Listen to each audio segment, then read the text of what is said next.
जय हिंद, वंदे मातरम। तो प्यारे दोस्तों, आज हम लेकर आए हैं हिंदी का क्षितिज भाग 2 का चैप्टर फर्स्ट, जिसका नाम है पद। ठीक है ना, पद। ठीक है, तो चलिए आज हम लोग जानते हैं, ठीक है, पद में क्या पढ़ना है, ठीक है, उसके बारे में।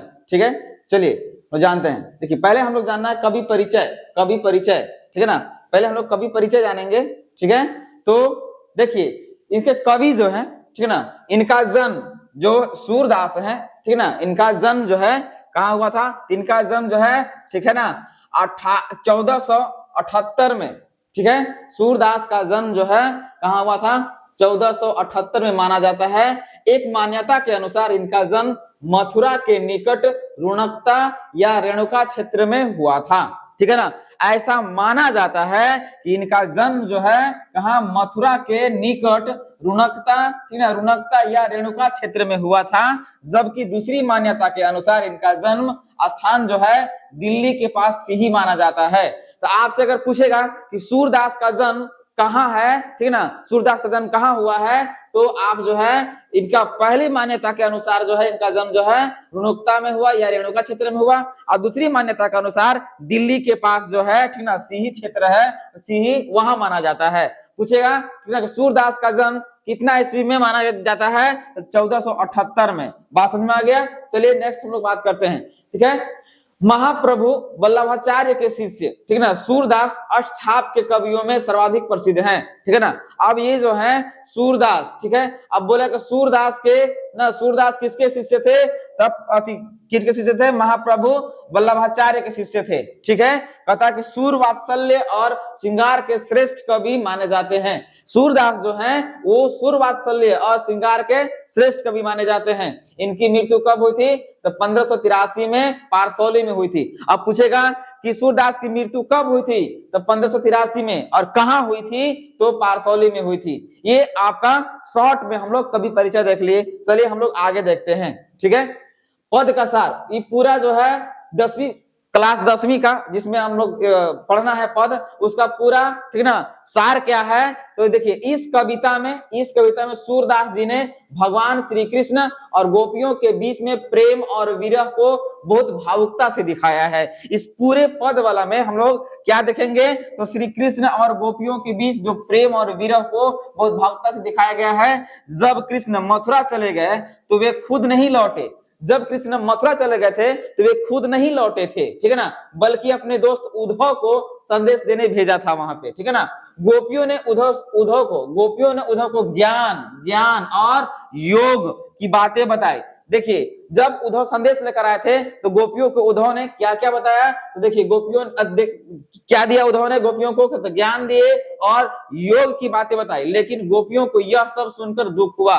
ठीक है ना, गोपियों को इसे सुनकर दुख हुआ था। क्यों दुख हुआ था इसको हम लोग आगे जानेंगे। ठीक है ना, गोपियां उद्धव से नाराज होकर ताने मारने लगी। उनका प्रेम सच्चा, गहरा और निस्वार्थ था। गोपियां, जितनी भी गोपियां थी, वे श्री कृष्ण से प्रेम करती थी। लेकिन उद्धव जो संदेश लेकर आए थे, योग का संदेश लेकर आए थे, जिस कारण से उनको काफी दुख हुआ था और वे नाराज होकर के उद्धव को ताने मारने लगी थी। ठीक है ना, चलिए हम लोग आगे देखते हैं। ठीक है, स्टेप टू स्टेप जो है इसका पद के बारे में। ठीक है, देखिए पद संख्या जिसको पहला था उसमें था उद्धव, ठीक ना, उद्धव तुम हो अति बड़भागी, ऐसे इसके अंदर और भी था, और लास्ट में गुर चाटी ज्यों पागी। इसका जो अर्थ है, पूरा जो अर्थ है वो क्या है, तो इसके बारे में बात करते हैं। गोपियां उद्धव से व्यंग करती हैं, मतलब गोपियां जो है उद्धव से मजाक में कहती हैं कि तुम बहुत भाग्यशाली हो।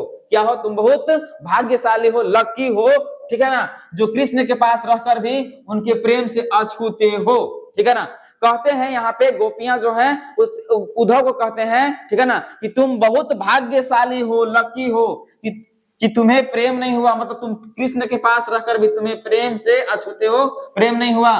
तुम उस, ठीक है ना, कमल के पत्ते और तेल की गगरी के समान हो, ठीक है ना, जो जल में रहकर भी, ठीक है ना, उससे प्रभावित नहीं होता है। ठीक है ना, यहाँ गोपियां जो है उद्धव को कहती है कि तुम उस कमल के पत्ते के समान हो, जिस प्रकार कमल के पत्ता पानी में रहता है लेकिन प्रभावित नहीं होता, तेल की भरी गगरी से जो पानी में रहने के बाद भी उससे प्रभावित नहीं होता। ठीक है ना, ठीक उसी प्रकार से तुम हो। ठीक है ना, तुम कृष्ण के पास रहते हो फिर भी तुम्हें प्रेम नहीं हुआ, तुम प्रेम से अनजान हो, ठीक है ना। हमने तो कभी प्रेम की नदी में पैर नहीं, मतलब यहाँ जो है उद्धव को बोलते हैं कि तुमने तो कभी, ठीक है ना, प्रेम की नदी में पैर नहीं डुबोया, ठीक है ना, तुम बहुत ही लकी हो, भाग्यशाली हो, ठीक है।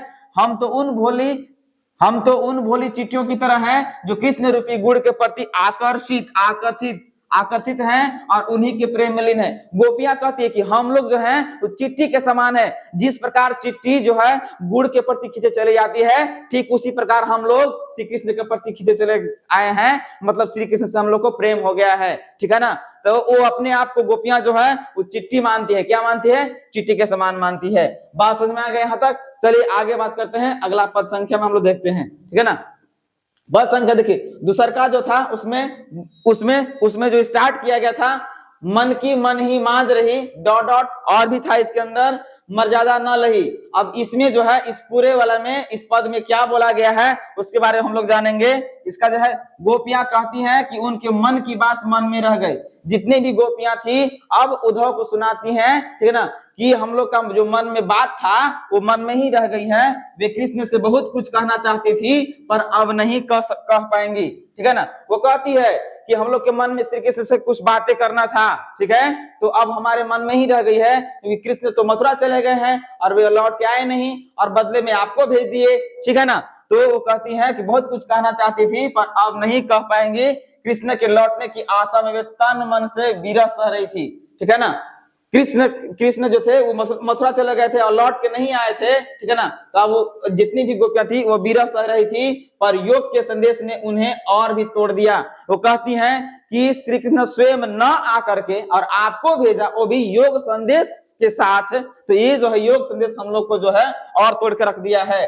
प्रेम की मर्यादा है कि प्रेम के बदले प्रेम दिया जाए। वो कहती है, गोपियां कहती है कि प्रेम की मर्यादा है कि प्रेम के बदले प्रेम दिया जाए। हमने, मतलब गोपियां कहती कि हमने श्री कृष्ण से प्रेम किया था, बदले में चाहिए कि श्री कृष्ण भी मुझे प्रेम ही करें, ठीक है ना।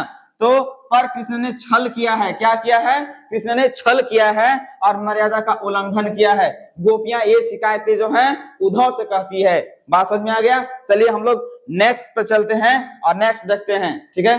पद संख्या 3, ठीक है ना। इसमें बोला गया था कि हमारे हरिहारिल की लकड़ी, इसके अंदर और भी था और लास्ट में था जिनके मन चक्री। मतलब इसमें जो है ये तीसरे पद का जो अर्थ था, गोपियां कहती हैं कि कृष्ण उनके लिए हारिल की लकड़ी के समान है, ठीक है ना। इसमें गोपियां कहती हैं, ठीक है ना, कि कृष्ण जो है, ठीक है ना, हारिल की लकड़ी के समान है। गोपियों के लिए श्री कृष्ण हारिल की लकड़ी के समान है, जो उनके जीवन का एकमात्र सहारा है। जिस प्रकार के हारिल पक्षी जो है अपने पैर में हमेशा लकड़ी थामे रहती है, ठीक उसी प्रकार से गोपियां जो है अपने मन में, ठीक है ना, श्री कृष्ण को बसाए हुए थी, ठीक है ना, हमेशा वो पकड़े हुई थी प्रेम रूपी, ठीक है ना। तो और कहती है कि वे सोते जागते स्वप्न में भी श्री कृष्ण का नाम जपती है। वे कहती है कि हम लोग जो हैं, ठीक है ना, हम लोग जो हैं रात दिन सोते जागते श्री कृष्ण का नाम ही रटते हैं। उद्धव का योग संदेश उन्हें कड़वी ककड़ी के समान लगता है। और जो उद्धव जो योग संदेश लेकर आए थे, वो योग संदेश जो है किसके समान है, तो कड़वी ककड़ी के समान। जिस प्रकार से कड़वी ककड़ी निगल नहीं पाते हैं, ठीक उसी प्रकार से, ठीक है ना, योग संदेश उनको हजम नहीं हो रहा था, निगल नहीं पा रहे थे, ठीक है ना।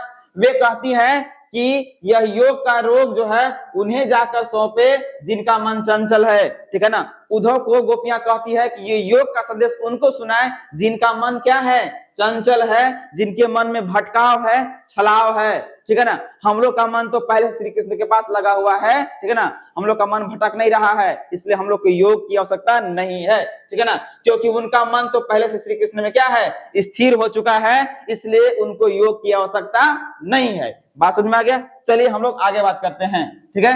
देखिए ये है पद संख्या 4। इसमें क्या बोला गया है कि हरि है राजनीति पढ़ियाएं, इसके अंदर और भी था और लास्ट में जो प्रजा न जाहि सताएं, ठीक है। तो इसमें जो है इसका अर्थ है, चौथे पद का जो अर्थ है वो है गोपियां व्यंग करती हैं, मजाक करती हैं, ठीक ना, मतलब व्यंग करती हैं कि कृष्ण ने अब राजनीति पढ़ ली है। गोपियां उद्धव को कहती हैं कि कृष्ण ने अब राजनीतिक पढ़ ली है और वे बहुत चालाक हो गए हैं, वे बहुत चालाक हो गए हैं। वे कहती हैं कि कृष्ण मथुरा जाते वक्त ठीक है ना, हमारा मन भी साथ ले गए थे।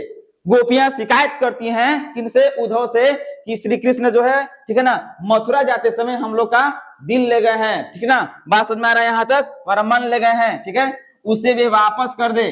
वे राजा होकर भी हम पर अत्याचार कर रहे हैं, वे राजा होकर भी हम पर अत्याचार कर रहे हैं। ये गोपियां जो है उद्धव को सुनाती हैं। सच्चा राजधर्म तो यही है कि राजा अपनी प्रजा का सुख का ख्याल रखे। गोपियां उद्धव से कहती हैं कि राजा अपनी प्रजा का सुख का ख्याल रखे, यही राजा का धर्म होता है और उन्हें कभी कष्ट न पहुंचाए। मतलब एक राजा का जो धर्म होता है कि अपनी प्रजा के हितों की रक्षा करना, उन पर अत्याचार न करना, ठीक है। लेकिन यहाँ तो श्री कृष्ण जो है वो हम पे अत्याचार कर रहे हैं, ठीक है ना, बात समझ में आ गया।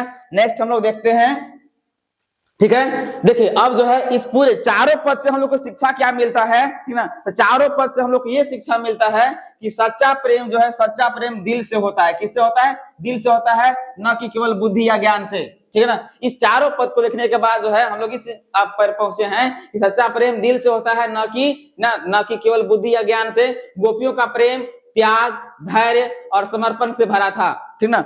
क्या चीज से भरा था भाई? तो त्याग से, ठीक है ना, धैर्य से और समर्पण से भरा था। हमें यह शिक्षा जो है मिलती है कि जो दूसरों की भावनाओं को समझता है वही वास्तव में महान होता है। इसमें लास्ट जो बताया गया कि सच्चा राजधर्म वही है जो अपनी प्रजा के हितों की रक्षा करे। तो यहाँ जो बताया गया है कि देखिए यहाँ जो है दूसरों की भावना कहता है कि हमें, देखिए हमें यह शिक्षा मिलती है कि जो दूसरों की भावनाओं को समझता है वही वास्तव में सच्चा महान होता है, ठीक है ना। सच्चा धर्म वही है जो दूसरों का भला करे, ठीक है ना, और किसी को दुख ना पहुंचाए। प्रेम की पराकाष्ठा ही ईश्वर की प्राप्ति का मार्ग है। बात समझ में आ गया यहाँ तक? तो इस प्रकार से हम लोग आज देख लिए पद का संपूर्ण जो है ना, संपूर्ण अर्थ देख लिए, ठीक है। अगले वीडियो में हम लेकर आएंगे मल्टीपल चॉइस क्वेश्चंस, ठीक है ना। तो अगले वीडियो के लिए आप बने रहें।